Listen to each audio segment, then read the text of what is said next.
拜客家新闻来到推动业，我们访问的是第4摆参选民进党提名的刘小虎参选人，您好。主持人、各位观众朋友，大家好。你是客家西龙错，所以会说一点客语的。谢谢。可不可以先请您跟大家说明一下，就是其实台东的客家聚落比较集中，大概就是在池上关山鹿野这边。那其实这3个地方也是非常有特色的台东的乡镇。那未来如果您当选县长，您对这边或者说不只是这3个地区客家政策，您的想象是什么？假使讲我当选台东县县长吼，我感觉客家文化对台东县来讲，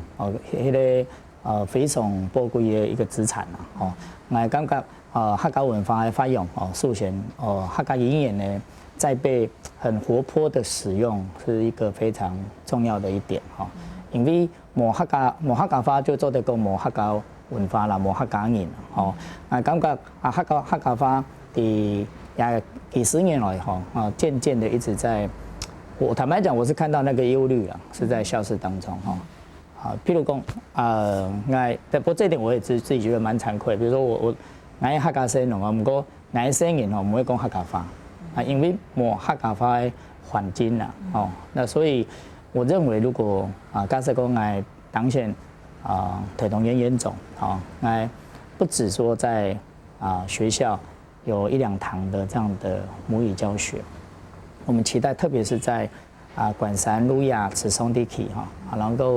能够客家话能够被活泼的使用，然后包括客家的音乐这样的文化能够被活泼的使用我觉得那个是最重要的一点如果不去力挽狂澜，我必须用这样子讲。那坦白讲，以后我们研究客家文化可能就只能在历史上去研究了，它也许会从我们这块土地上会消失不见。除了语言之外，其实我们常常报道到很多乡亲，当然最关心就是他们的生活生计，所以当然也很多县市会希望把客家文化跟产业结合。那这个部分您有什么想法吗？我们现在面对，特别是在客家社区里面，产业是一个很大的问题特别是年轻人他没有办法留在自己的家乡，这是一个很大的问题所以我认为应该从这方面去做。另外政府也应该去做一个，就是我觉得影像的保留是重要的，影像的记录是重要的大家可以想想看，因为客家乡亲来台东的移民史应该有少说有如果比较集体的移民的历史，应该有70、80年以上，甚至更久，在中国地区那如果说我们有一个完整的影像的记录的话，我相信那个对客家文化的传承，甚至我们讲务实一点来讲，那对客家产业能够产生吸引力来讲，如果我们有一个完整的影像的记录，那对游客来讲，它也是一个很大的吸引力。你对于推动农业和公共业被熊很用？我这次的政见里面提出，我们台东有要文化立县，还有友善农业，还有社会正义，还有南岛首都。我想是针对台东的一个特色、台东的特质，要形塑台东的一个价值。那什么叫友善农业？就是说，我们应该做好这个地理标章，还有农业分级的制度。那个是对消费者是友善的。然后第二个，它对土地也是友善的，因为它耕作的方式，它会采取对土地友善的方式。第三个，我们也鼓励用比较环保的方式来行销，但它对环境也是友善的。另外，台东的特质，我认为我们台东要谈发展观光，首先我们要回到最根本的一个问题台东要走文化立县的这样的角度什么叫文化立县？就是说，我想我们在地的文化是台东最宝贵，而且跟其他县是一个最主要的一个区隔，最宝贵的资产。那文化立县，即便我们要谈发展观光，那我们认为这个走的这一条路也跟大都市走的路不一样，不是说我们就要盖大饭店，或者拆掉历史建筑物、拆掉老建筑物去盖大饭店。我们不认为那个对台东长远来讲发展是正面的。我们反而应该更重视我们在地独特的文化，把这样的文化能够保存，能够活化。我认为把这样子的文化的根做好，长远来看，这才是一个可以永续经营的好的一个产业。哦，那不然我们现在只是因为陆客很多，所以我们急就章的把公有土地都释出，然后去盖大饭店，一来把房地产价钱炒高了，年轻人买不起房子；二来，我试问，这样来台东的旅客所看到的跟大都市有什么差别？我们讲到这次选举哦，就是其实刚刚也提到，您是第4次争取台东县长。那其实上次选，您输掉的票数其实也不是太多，5000多票。那这一次在纵谷区，其实之前您拿到的票还不少哦。那其实我们也有听到一个就是反应是说，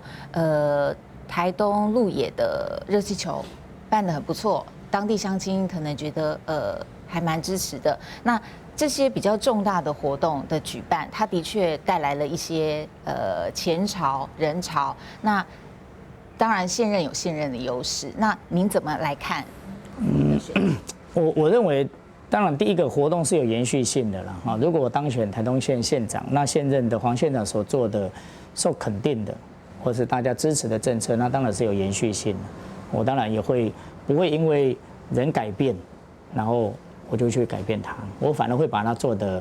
更好。我们不会演，它真的是带来许多的人潮，但是我们也听到更多对它有反思的声音，反思的声音。我们更应该重视到，第一个，这笔钱有没有被更妥善的使用；第二个，我们更注重一个公平的一个原则的一个问题。那至于我的选情的部分，我想11月29号才是选民最后的一个决定啊。那我们当然挑战一个现任有那么多庞大资源的首长来讲，当然是一个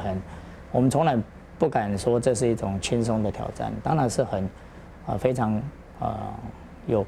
挑战性很高的一场选举啊。但是我们也非常感谢，因为很多乡亲也非常肯定我们的服务的团队，